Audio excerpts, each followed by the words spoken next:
சரணம். இதை கேட்டுக்கிட்டு இருக்க எனது அன்பார்ந்த செல்லங்கள், அது மட்டும் இல்லை, என் உயிர் கலந்த ரேக்கி குழந்தைகள், இந்த உலக மக்கள், ஏன்னா உலக மக்கள்னு சொல்லணும்னு சொல்கிறாங்க, எல்லா நாட்டிலையும் இருக்கிறதுனால அதை ஒரு வார்த்தை சொல்லுங்கம்மா அப்படின்னு. சரி, உலக மக்கள் எல்லாரும் எல்லா விதமான நன்மைகளையும் பெற்று பெரிய அறிவாளியா, பெரிய பணக்காரங்களா, நல்ல விதமாக பிரமாதமாக வாழணும்னு வேண்டிக்கிறேன். இப்போ நீங்கள் வந்து ஒரு 10வது மாடியில் குடியிருக்கீங்க, கீழே 2வது மாடியில் ஒரு இறப்பு நடந்து போச்சு அப்படின்னா நல்லா நீங்கள் எல்லோரும் புரிஞ்சுக்கணும். எந்த காரணம் கொண்டும் உங்கள் வீட்டில் எந்த பூஜையும் பண்ணக்கூடாது. ஐயோ நாங்கள் அன்றைக்கி விசேஷம் வச்சுருந்தாங்களா என்ன பண்ணுறது அப்படின்னா, அன்றைக்கி அது பலன் இல்லாமல் போகுங்கிறது முடிவான விஷயம். அதனால் தள்ளித்தான் பொண்ணும் கல்யாணம் வச்சா கல்யாணம் பண்ண ஒருத்தர் நடக்க போகுது, அது பிரச்சனை இல்லை. ஆனால் ஒன்று, உங்களுடைய பூமி இருக்கு இல்லையா, அது ஒரே பூமி தான். அந்த பூமியில் தான் கட்டடம் எழுப்பியிருக்காங்க. அந்த பூமியில் நாங்கள் என்ன சொல்லுவோம், ஜியோபேத்திக் ஸ்ட்ரெஸ், அதாவது கீழே மட்டுமே அதை செஞ்சால் போகிறோம், அத்தனை பில்டிங்க்கும் அது சரிவாயிடும். ஒரு நிலத்தை தான் எடுக்கிறமே ஒழிய we are not taking the buildings as such. அதில் வந்து 100 பில்டிங் கூட இருக்கலாம். ஒரே கட்டடத்தில் உங்களுக்கு 60 பில்டிங் எல்லாம் 30 பில்டிங்லாம் இருக்கலாம். ஆனால் 30 பில்டிங்கு பேஸ் எங்கே இருக்குன்னா கீழே தான், தரையில் தான் இருக்குது. அந்த தரையில் இருக்கிறதுனால தரைக்கு தான், அங்கே இருக்க கீழே இருக்க பூமிக்கு தான் நம்ம பார்க்குறோம் ஜியோபேத்திக் ஸ்ட்ரெஸ்ஸே ஒழிய வீடுக்காக பார்க்குறது கிடையாது. ஆனால் வேறு வழியே இல்லாமல் சில பேர் ஒத்துக்க மாட்டாங்களேங்கிறனால அவங்கவுங்க வீட்டுக்கு பார்த்துக்கிறாங்க. புரிஞ்சுச்சாக்கணுங்களா? பட் நம்ம ஒரு வீட்டுக்கு போய்ப்போ ஒரு 14 கட்டடம் இருக்குது. இப்போ 7வது கட்டடத்தில் இருக்கவங்க ஜியோபேத்திக் ஸ்ட்ரெஸ் பண்ணிக்கிறேன்னு சொல்லி பண்ணுறாங்கன்னு வச்சுக்கோங்களேன். அதுக்கு மேலே இருக்க மிச்சம் 7 வீடையும் கரெக்ஷன் பண்ணிட்டோன்னு அர்த்தம். இது எப்படி? ஏன்னா 7வது மாடியினுடைய பேஸை நம்ம சரி பண்ணிடுறோம். அப்போ அதுக்கு மேலே இருக்கிற வீட்டு எல்லாத்துக்கும் என்ன ஆயிரும், சரியாக போயிடும். இதே பேஸ்மெண்ட்டில் பண்ணிட்டோம்னா 14 வீட்டுக்கும் சரியாகும். புரிஞ்சிருச்சா? ஸோ ஒருத்தங்க பண்ணுறது எல்லாருக்கும் அதில் பலன் கிடைக்கும். அதாவது ஜியோபேத்திக் ஸ்ட்ரெஸ் கரெக்ஷன் பண்ணி ரொம்ப ரொம்ப நல்லானவங்க நிறைய பேர் இருக்காங்க. ஒன்றில் 2 பல வருஷமாக நாங்கள் பண்ணிகிட்ருக்கோம். ஜியோபேத்திக் ஸ்ட்ரெஸ் வந்து இருந்து நம்ம வாழ்க்கையில் நிறையா விஷயம் நடக்காமல் போகிறது எதுக்கு உங்களுக்கு தெரியாது. அந்த அளவுக்கு ரோட்லேயே ஜியோபேத்திக் ஸ்ட்ரெஸ் இருக்கும். சம்டைம்ஸ் அப்போ இந்த கல்லை மட்டும் பதிச்சிட்டு அப்போ நம்மளால் முடிஞ்சது அப்படி ஒரு கல்லை மட்டும் பதிச்சிட்டு வந்திருக்கேன். ஏன்னா அங்கே அடிக்கடி ஆக்சிடெண்ட் ஆகும். அந்த ஜியோபேத்திக் ஸ்ட்ரெஸ்ஸில் போட்டு பாருங்கள், அப்போ தெரியும், படித்து பாருங்க தான் தெரியும். ஸோ ஜியோபேத்திக் ஸ்ட்ரெஸ்ஸில் கில்லாடிகள் யாருன்னா எனர்ஜியஸ் பீப்புள் தான்.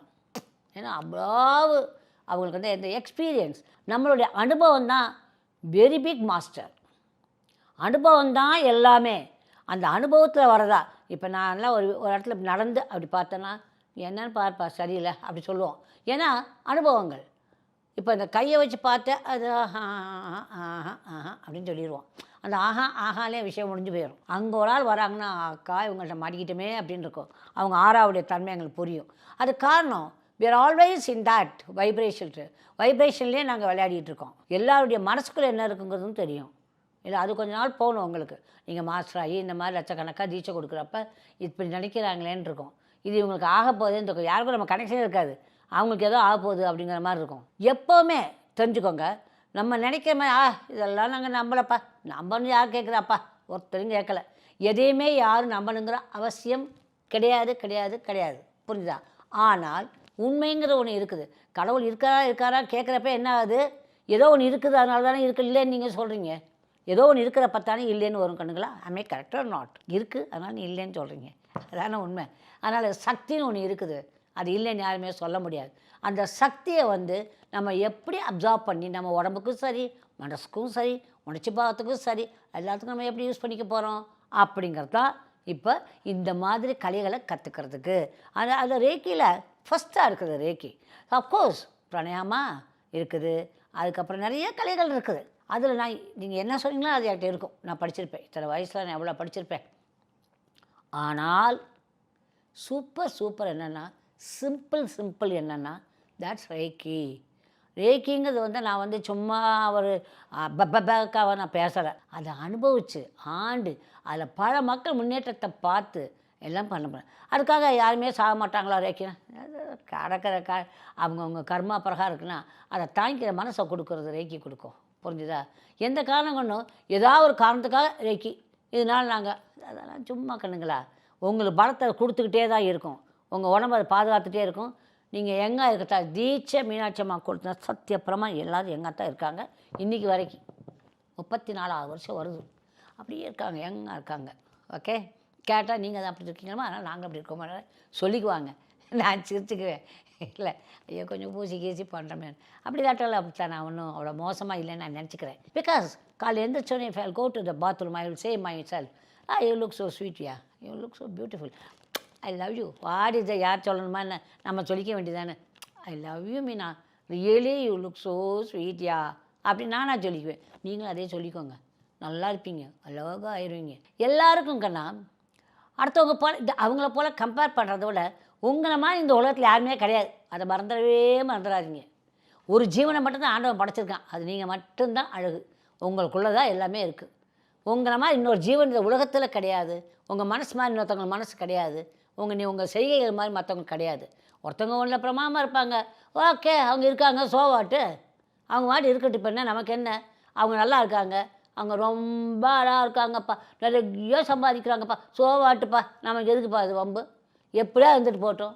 சோவா நான் என்ன செய்ய போகிறேன், நான் பிறந்ததுக்கு நான் என்ன செய்ய போகிறேன், அதை மட்டும் யோசிச்சிட்டிங்கன்னா போகிறோம். நீங்கள் கம்பேரிசனுக்கே போகாதீங்க. நோ கம்பேரிசன், அதை செஞ்சிங்கன்னா போகிறோம். அதனால தான் என் பிள்ளைகள்லாம் ஃபஸ்ட்டில் வர்றாங்க, என்ன மூலமோ சாதிக்காங்க. தம்மா தூண்டு சாதிச்சிருச்சு. அவன் படிக்கவே மாட்டாமா அவன், அப்படின்னா அவர் வந்து ஃபஸ்ட் கிளாஸ் பாஸ் பண்ணிட்டு வந்துடுறாரு, சூப்பராக படிப்பாப்பில். I am very proud to say that. என் பேரனுக்கு நான் வந்து மாஸ்டர்ஷிப்பே கொடுத்துருக்கேன், இனிஷியேட் பண்ணி அமைச்சிருக்கேன். நான் அவன் அமெரிக்காவில் படிக்கிறேன், அவனுக்கு வந்து பவர் வேணும் அப்படிங்கக்கா, I give power. He got in அந்த காலேஜில் 98.7 ஒன்றில், 98.91 இந்த மாதிரிலாம் வந்து எம்எஸ் படிக்கிற ஒரு பையன் மார்க் எடுக்கிறான்னு உடனே எனக்கு ஐ வாஸ் வெரி ஹாப்பி. பல லாங்குவேஜை கற்றுக்கோங்க. Language is very very important. ஐ ஆம் telling you all, language is very very important.